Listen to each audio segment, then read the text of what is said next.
What's up, everyone? Welcome back. We are starting our part 2 of level 2. I hope you guys enjoy. Let's get into it. Piss Christ. Immersion or Piss Christ is a 1987 photograph by the American artist and photographer Andres Serrano. It depicts a small plastic crucifix submerged in a small glass tank of the artist's urine. The piece was a winner of the Southeastern Center for Contemporary Arts Award in the Visual Arts competition, which was sponsored in part by the National Endowment of the Arts, a United States government agency that offers support and funding for artistic projects. The work generated much controversy based on assertions that it was blasphemous. Serrano said of the controversy, "I have no idea Piss Christ would get the intention it did, since I meant neither blasphemy nor offense by it. I've been a Catholic all my life, so I am a follower of Christ." The photograph is of a small plastic crucifix submerged in what appears to be an orange liquid. The artist described the substance as his own urine in a glass. The photograph was one of a series of photographs that Serrano had made that involved classical statuettes submerged in various fluids: milk, blood, and urine. It followed 2 years after Serrano's 1985 work Blood Cross. The full title of the work is Immersion, Piss Christ. The photograph is a 60 by 40 inch or 150 by 100 centimeter cibachrome print. It is glossy and its colors are deeply saturated. The presentation is that of a golden rosy medium including a constellation of tiny bubbles. Without Serrano specifying the substance to be urine, without the artwork title referring to urine by other name, the viewer would not necessarily be able to differentiate between a stated medium of urine and a medium of similar appearance such as amber or polyurethane. Serrano has not ascribed overtly political content to Piss Christ and related artworks, stressing their ambiguity. He has also said that while this work is not intended to denounce religion, it alludes to the recent trend of commercializing or cheapening Christian icons in contemporary culture. Subsequently, he has explicitly rejected the assertions that he was motivated by blasphemy, saying instead that it was intended as a serious work of Christian art. He said, "What it symbolizes is the way Christ died. The blood came out of him, but so did the piss and the shit. Maybe if Piss Christ upsets you, it's because it gives some sense of what the crucifixion actually was. I was born and raised a Catholic and I've been a Christian all my life."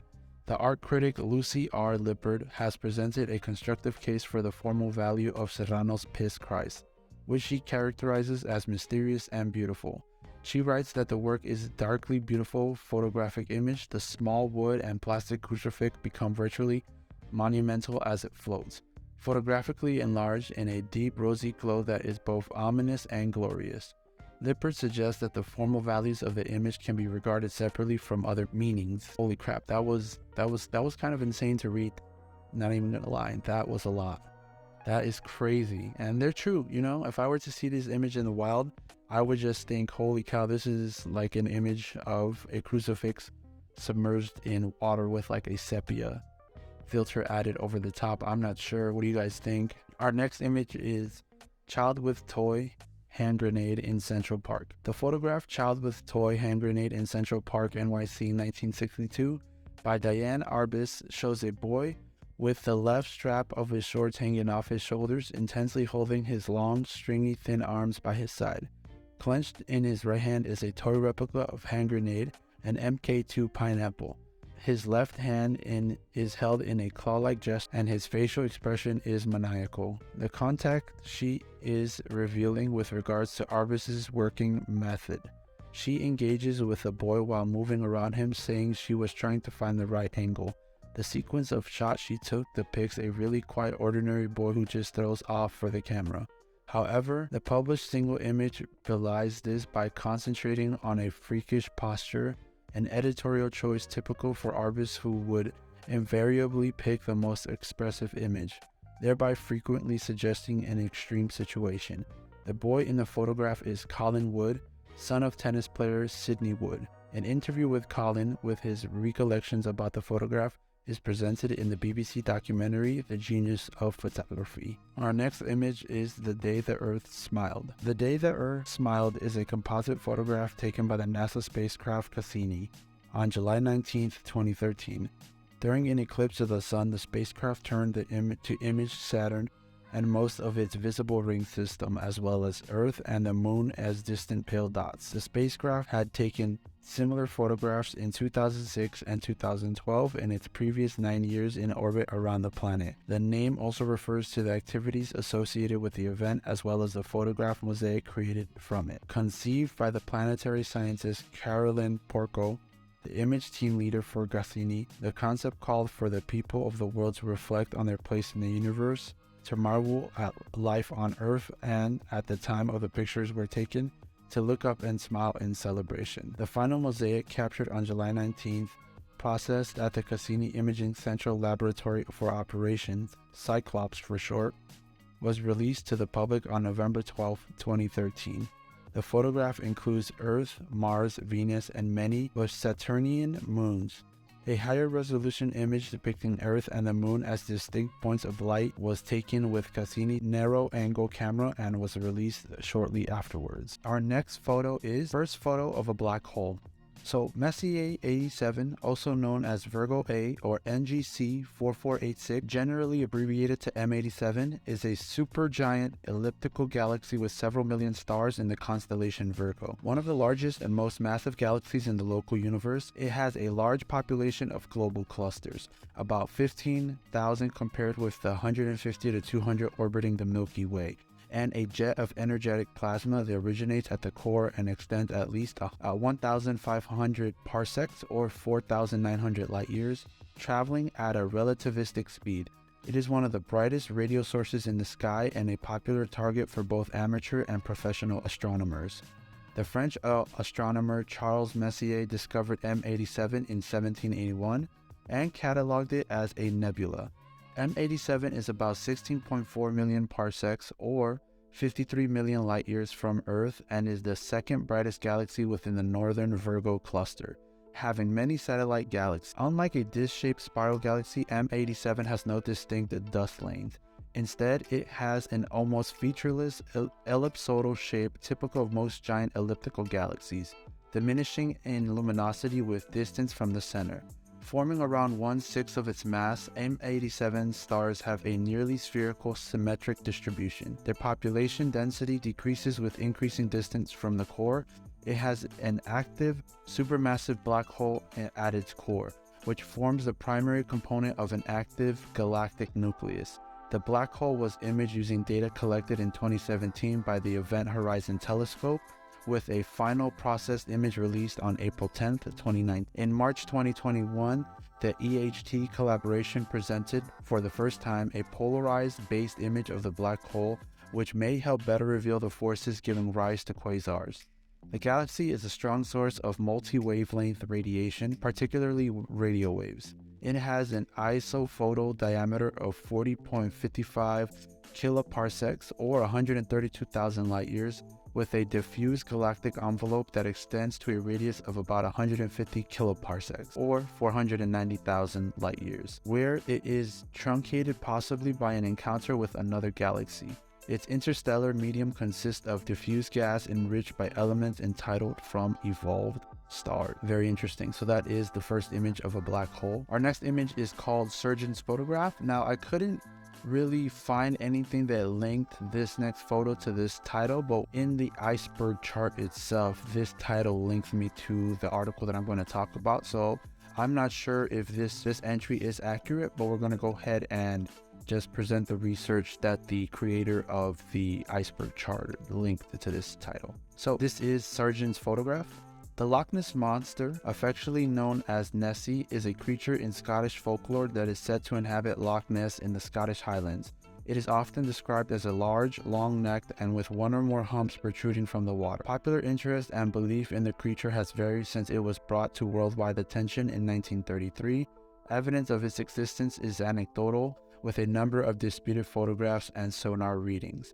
The scientific community explains alleged sightings of the Loch Ness Monster as hoaxes, wishful thinking, and the misidentification of mundane objects. The pseudoscience and subculture of cryptozoology has placed particular emphasis on the creature. Alright, so that is Sargent's photograph. And let's move on. Our next image is the Babe Bows Out. Babe Ruth's dominating influence changed the game itself. He became the face of the New York Yankees and embodied the ethos of the game of baseball, American sports culture, and New York heritage.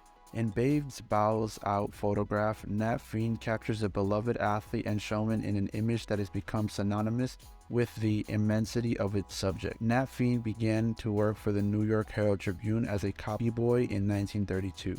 After investing in a camera years later, he became a press photographer for the paper, creating a working relationship that lasted 33 years. While working as a staff photographer at the Tribune, Fane had not been assigned to work on the day that the New York Yankees would retire Babe Ruth's number 3 jersey. On the day when the Yankees would celebrate the 25th anniversary of the Yankee Stadium and retire the Great Bambino's number, the mainstay sports photographer for the Tribune called in sick. Thus, on June 13th of 1948, Nat Fiend was set out to cover what many suspected could be Babe Ruth's last public appearance. With booming attendance, the energetic cheers and applauses rendered to the commemoration of the stadium focused on Babe Ruth, the man that had popularized baseball with his big swing, 714 career home runs, and brought in the live ball era, effectively changing America's pastime, was given one last goodbye at the stadium, whose nickname bore his as the house that Babe Ruth built. While other press photographers attempted to capture a portrait of the great American baseball hero wearing his uniform one last time, Nat Fiend tried to capture the iconic number on his jersey, stating, "All the photographers were in the front and I wanted to see how he looks from the back. So I figured, well, number 3 is out, the Babe bows out." The final image is filled with emotions, a bidding farewell to the greatest player in baseball among the interminable crowd of onlookers and accompanied by current Yankees players. Ruth bows out in the stage where his legendary mythology was created. At the time of the photograph in 1948, Babe Ruth had not played for the Yankees for over a decade. Ruth had also been ill for some time and his appearance had changed. His thin legs and face showed signs of his fragile condition. Fiend's photograph, instead of highlighting the age features of the passing of time or sickness, captures the silhouette of the baseball giant. The picture presenting Ruth with his classic number 3 jersey underlines the monumental influence he exuded over the game and New York. The image not only symbolizes a sports hero, but a man who was larger than life. His rough childhood with frequent visits to orphanages and hospital, his kindness to black baseball players in a time of racial inequity, his fondness to volunteer his time for kids sick with polio, and his larger physique generate empathy in his farewell photograph. The photograph presents a poetic image that connects us through its resounding human and empathetic quality, connecting the viewer to an unwavering American hero. Babe Bows Out eventually became the first sports photograph to win the Pulitzer Prize. It cemented the importance of the medium of photography. It is considered one of Time magazine's 100 most influential images of all time, and is featured in the National Baseball Hall of Fame and the Smithsonian Institute. Never surrendering to sickness or ill health, the photograph commemorates the hometown hero. It immortalizes the strong and imposing Babe Ruth as the towering figure we remember and speak of today, a man whose recognition has reigned supreme over baseball, New York, and the world of sports for over 100 years. Nat Fane's Babe Bows Out is one of the most excellent images of baseball lore. And that is thanks to the Holden Luntz Gallery, so shout out to them for all the research that went into this. Moving on, our next photo is Jack Ruby assassinates Lee Harvey Oswald. Jack Leon Ruby, born April 25th, 1911, died January 3rd, 1967, was an American nightclub owner and alleged associate of the Chicago outfit who murdered Lee Harvey Oswald on November 24th, 1963, 2 days after Oswald was accused of the assassination of President John F. Kennedy. A Dallas jury found Ruby guilty of murdering Oswald and sentenced him to death. Ruby's conviction was later appealed, and he was to be granted a new trial. However, he became ill in prison and died of a pulmonary embolism from lung cancer on January 3rd, 1967. On September 1964, the Warren Commission concluded that Ruby acted alone in killing Oswald, shooting him on impulse and out of grief over Kennedy's assassination. These findings were challenged by various critics who suggested that Ruby was involved with major figures in organized crime, and that he was acting as part of an overall plot surrounding the assassination of Kennedy. Our next entry is called The Horse in Motion.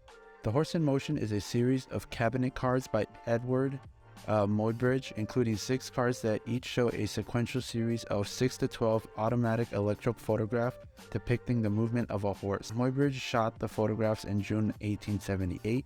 An additional card reprinted the single image of the horse Occident trotting at high speed, which had previously been published by Muybridge in 1877. The series became the first example of chronophotography, an early method that photographically record the passing of time, mainly used to document the different phases of locomotion for scientific study. It formed an important step in the development of motion pictures for years to come. I think they mean videos, important in the creation of videos as we know them today. Muybridge's work was commissioned by Leland Stanford, the industrialist, former governor of California and horseman who was interested in horse gait analysis. In 1882, Stanford had a book published about the project, also entitled The Horse in Motion, with circa 100 plates of silhouettes based on the photography and analytical text by his friends and physician J.D.B. Stillman. Let's move on. Our next entry is Cottingley Fairies. The Cottingley Fairies appear in a series of 5 photographs taken by Elsie Wright, 1901 to 1988, and Frances Griffiths, 1907 to 1986, 2 young cousins who live in Cottingley near Bradford in England. In 1917, when the first 2 photographs were taken, Elsie was 16 years old and Frances was 9.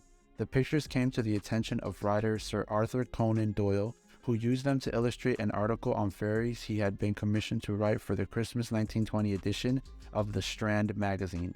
Doyle, as a spiritualist, was enthusiastic about the photographs and interpreted them as a clear and visible evidence of psychic phenomena. Public reaction was mixed. Some accepted the image as genuine, others believed that they had been faked. Interest in the Cottingley Fairies gradually declined after 1921. Both girls married and lived abroad for a time after they grew up, and yet the photographs continued to hold the public imagination. In 1966, a reporter from the Daily Express newspaper traced Elsie, who had by then returned to the United Kingdom. Elsie left open the possibility that she believed she had photographed her thoughts, and the media once again became interested in the story. In the early 1980s, Elsie and Frances admitted that the photographs were fake, using cardboard cutouts of fairies copied from a popular children's book of the time. But Frances maintained that the 5th and final photograph was genuine. As of 2019, the photographs and the cameras used are in the collections of the National Science and Media Museum in Bradford, England. In December 2019, the 3rd camera used to take the images was acquired and is scheduled to complete the exhibition. Our next entry is St. Paul Survives. St. Paul Survives is a photograph taken in London during the night air raid of December 29th and 30th, 1940, the 114th night of the Blitz of World War II. It shows St. Paul's Cathedral illuminated by fires and surrounded by the smoke of burning buildings. It was taken by photographer Herbert Masons in the early hours of December 30th from the roof of Northcliffe House, the offices of the Daily Mail newspaper on Tudor Street, close to Fleet Street. The photograph has become a symbol of British resilience and courage and is considered one of the iconic images of the Blitz. It became instantly famous and turned the cathedral into a symbol of togetherness, survival, and suffering. The raid during which the photograph was shot became known as the Second Great Fire of London. More than 160 people died and over 500 were injured, and hundreds of buildings were destroyed. The Blitz, shortened from German Blitzkrieg, lightning war, was a sustained strategic bombing of Great Britain and Northern Ireland by Nazi Germany between September 7, 1940 and May 10, 1941, during the Second World War. London, the United Kingdom's capital city, was bombed by the Luftwaffe for 57 consecutive nights. More than 1 million London houses were destroyed or damaged, and more than 40,000 civilians were killed, half of them in London. When the picture was taken, almost every building immediately around St. Paul's had burned down, and with the cathedral surviving in a wasteland of destruction.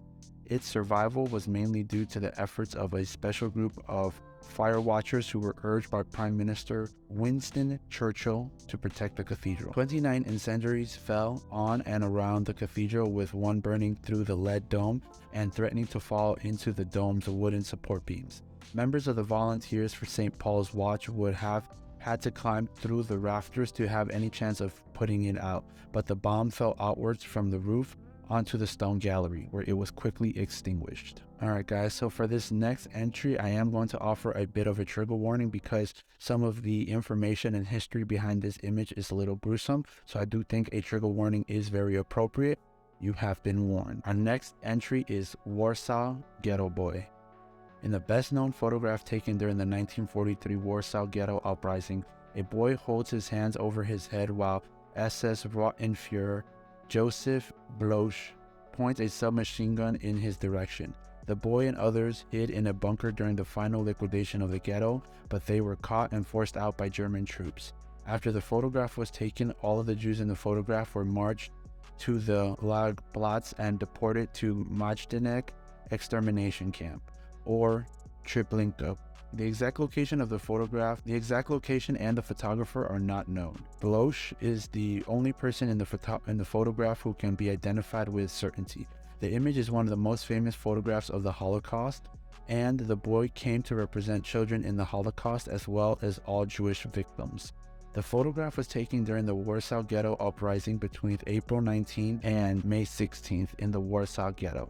An internet forum discussion on the Marki Commuter Railway Association for defending the remnant of Warsaw cautiously identified the location as Nowolopi 34 for similarities in the architectural details, especially the downspout. These claims are discussed in a 2018 Polish language book, Teraz 43, by Magdalena Kisinka and Marcin Zietzik. The photographer was either Franz Conrad or a member of Propaganda Company 689. Albert Kusian, Ernard Joseph Knobloch, and Arthur Grimm served as photographers in Propaganda Company 689. Kusian may have claimed to have taken the photograph. On trial in Poland, Conrad claimed to have taken photographs during the uprising only so that he could complain about Stroop's brutality to Adolf Hitler.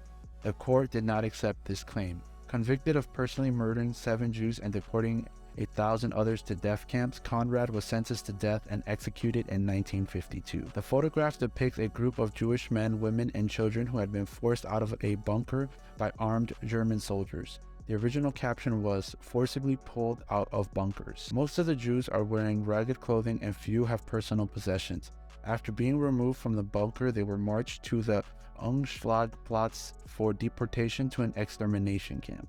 In the center of the photograph is a small boy wearing a news cap and knee-length socks who appears 6 or 7 years old. He holds his hands up in surrender as SS Rottenführer Joseph Bloch holds a submachine gun pointing downwards in his direction. The photograph contains many opposites, as Richard Raskin puts it: SS versus Jews, perpetrators versus victims, military versus civilians, power versus helplessness, threatening hands on weapons versus empty hands raised in surrender, steel helmets versus bare-headedness or soft caps, smugness versus fear, security versus doom, men versus women and children. According to Friedrich Rousseau, Stroop probably chose to include the photograph in the report because it showed his ability to overcome Judeo-Christian morality and attack innocent women and children. That was intense. This next entry also requires a trigger warning. Very much like the entry that we just talked about, I think this one, the history is a little bit dark, and so I want to offer a trigger warning before diving into the topic itself.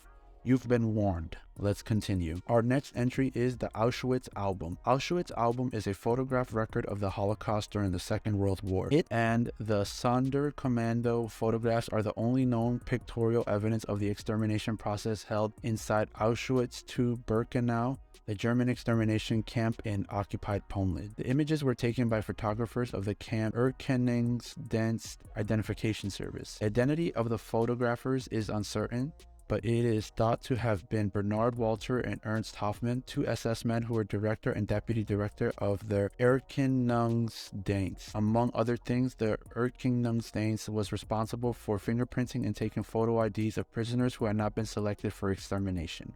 The album has 56 pages and 193 photographs. Originally, it had more photographs, but before being donated to Yad Vashem, the Holocaust Museum in Israel, some of them were given to survivors who recognized relatives and friends. The album's survival is remarkable. given the strenuous efforts made by the Nazis to keep the final solution a secret. Also remarkable is the story of its discovery.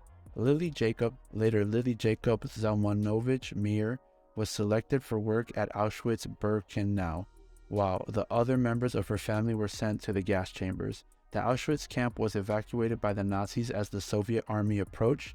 Jacob passed through various camps, finally arriving at the Dora concentration camp, where she was eventually liberated. Recovering from illness in a vacated barracks of the SS, Jacob found the album in a cupboard beside her bed. Inside, she found pictures of herself, her relatives, and others from her community. The coincidence was astounding, given that the Nordhausen Dora camp was over 640 kilometers, or, for us Americans, 400 miles away, and that over 1,100,000 people were killed at Auschwitz. The album's existence had been known publicly since at least the 1960s, when it was used as evidence of the Frankfurt Auschwitz trials. Nazi hunter Serge Klarsfeld visited Lily in 1980 and convinced her to donate the album to Yad Vashem. The album's contents were first published that year in the book The Auschwitz Album, edited by Klarsfeld. Our next entry is Pepper Number 30. Pepper Number 30 is a black and white photograph and is one of the best known photographs taken by Edward Weston. It depicts a solitary green pepper in rich black and white tones with strong illumination from above. In the late 1920s, Weston began taking a series of close-up images of different objects that he called still lifes. For several years, he experimented with a variety of images of shells, vegetables, and fruits. And in 1927, he made his first photographs of a pepper. He received mixed feedback about that image. But 2 years later, he started a new series that focused on peppers alone. He recorded 26 negatives of peppers taken there in 1929, mostly taken against plain burlap or muslin backdrops. A year later, during a 4-day period from August 2nd through the 6th, 1930, Weston took at least 30 more negatives of peppers. He first tried again with plain muslin or a piece of white cardboard as the backdrop, but for these images he thought the contrast between the backdrop and the pepper was too stark. On August 2nd, he found a large tin funnel, and placing it on its side, he set a pepper just inside the large open end, and he wrote, "It was a bright idea, a perfect relief for the pepper and adding reflecting light to important contours. I still had the pepper, which caused me a week's work. I had decided I could go no further with it, yet something kept me from taking it to the kitchen to end of all good peppers. I placed it in the funnel, focused with the Zeiss, and knowing just the viewpoint, recognized a perfect light, made an exposure of 6 minutes with but a few moments preliminary work. The real preliminary was on in hours past. I have great negatives, by far the best. It is a classic, completely satisfying, a pepper, but more than a pepper, abstract, in that it is completely outside subject matter. It has no psychological attributes, no human emotions are aroused. This new pepper takes one beyond the world we know in the conscious mind. To be sure, much of my work has this quality, but this one, and in fact all of the new ones, take one into an inner reality, the absolute, with a clear understanding, a mystic revealment. This is the significant presentation that I mean, the presentation through one's intuitive self, seeing through one's eyes, not with them, the visionary. By placing the pepper in the opening of the funnel, Weston was able to light it in a way that portrays the pepper in 3 dimensions rather than as a flat image. It is this light that gives the image much of its extraordinary quality. Our next entry is Hands. Ugandan boy puts hands on missionary. In 1980, Mike Wells took this powerful photograph of a Catholic missionary holding the hand of a starving Ugandan boy. In so many ways, it almost looks like the hand is not human. It's almost the hand of a space alien, a different species or something, but the hand of a human being. Unfortunately, it can't be willed into something else. It is the hand of a human being, a starving human being. Freelance photojournalist Mike Wells explained to Holland Herald magazine in an interview after winning the World Press Photo of the Year award that in 1980 he was in Africa working for the Save the Children Fund of the United Kingdom, covering their anti-polio campaign in Swaziland and Malawi. Wells made this image while on a side trip to Uganda at a seminary where the Verona Fathers were distributing food during the early days of the famine. One of the monks described the situation to Wells and told him that the Karamojong boy was around 4 years old. Food shortages in Karamoja began in July 1978 after drought, crop failure, and plant disease. Not being a region of great economic or political significance for the Ugandan government, President Idi Amin's administration took no action after being alerted to the situation that year. Following the overthrow of Amin and the flight of his soldiers in 1979, Karamojong warriors acquired a large quantity of guns and ammunition. The influx of firearms drastically shifted regional power balances and cultural traditions around raiding. It became dangerous to move in and out of Karamoja with cattle or grain. In addition, national security caused a complete breakdown of trade. Families started to run out of food in the early 1980s. The situation became critical in May, and the famine reached its peak in July and August of the same year.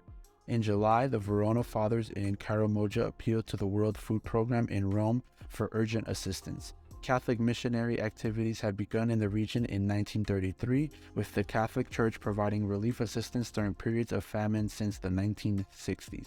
The photographer Mike Wells, who would later win the World Press Photo Award for this photo, admitted that he was ashamed to take the photo. The same publication that sat on his picture for 5 months without publishing it entered it into a competition. He was embarrassed to win, as he never entered the competition itself and was against winning prizes with pictures of people starving to death. All right, y'all, we have made it to the end. We've got our last entry to this, and in a very anti-climatic fashion, there actually isn't a lot of information about this image, but I do think that in some way this makes a very good ending to level 2. This last entry is called A Few Seconds Before Happiness. So A Few Seconds Before Happiness is a 1956 black and white photograph that depicts a man holding a puppy behind his back with his right hand, about to present it to a young boy.